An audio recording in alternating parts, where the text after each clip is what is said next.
Hi అండి, this is doctor Bhavana, consultant neurologist at Bhavana neuro speciality care. ఇవాళ welcome to 4th day of Navaratri.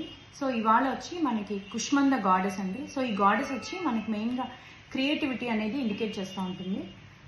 So normal మన లైఫ్ స్టైల్కి తగినట్టు regular day to day activities morning నుంచి evening దాకా తీసుకున్నాము అంటే ఆల్మోస్ట్ సిమిలర్ యాక్టివిటీస్ ఉంటాయండి.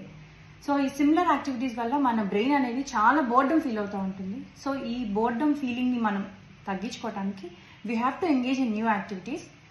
సో న్యూ యాక్టివిటీస్ అండ్ మన క్రియేటివ్ థింకింగ్ ఆఫ్ బ్రెయిన్ని ఇంప్రూవ్ చేసుకోవాలండి. సో ఈ న్యూ యాక్టివిటీస్ వల్ల మన బ్రెయిన్లో ఏదైతే న్యూరాన్స్ ఉంటాయో అవన్నీ కొత్త కొత్త కనెక్షన్స్ని ఏర్పరచుకొని కొత్త కొత్త సైనాప్సెస్ ఫామ్ అవుతాయి. అలా ఫామ్ అవటం వల్ల మన బ్రెయిన్ అనేది ఇంకా యాక్టివ్గా పనిచేయడం మొదలు పెడుతుంది. సో అలా మనం క్రియేటివ్ థింకింగ్ని ఇంక్రీజ్ చేసుకోవాలి. So how to improve creative thinking అంటే సో న్యూ గేమ్స్ అనమాట. అంటే పజిల్స్ కానీ ఏదైనా చెస్ కానీ లేదా పాతకాలం ఆటలు తీసుకుంటే బారాలాట కానీ పల్లంగి చింతపిక్కలాట ఇలాగా, లేదంటే ఆర్ట్ కానీ మ్యూజిక్ కానీ ఏదైనా డాన్సెస్ కానీ అలా కొత్త యాక్టివిటీస్ ఏదైనా ఎంగేజ్ చేసుకున్నాము అంటే మన క్రియేటివ్ పార్ట్ ఆఫ్ బ్రెయిన్ అనేది మోర్ యాక్టివ్గా తయారవుతుంది. So today's messages: stay active and stay creative. Thank you.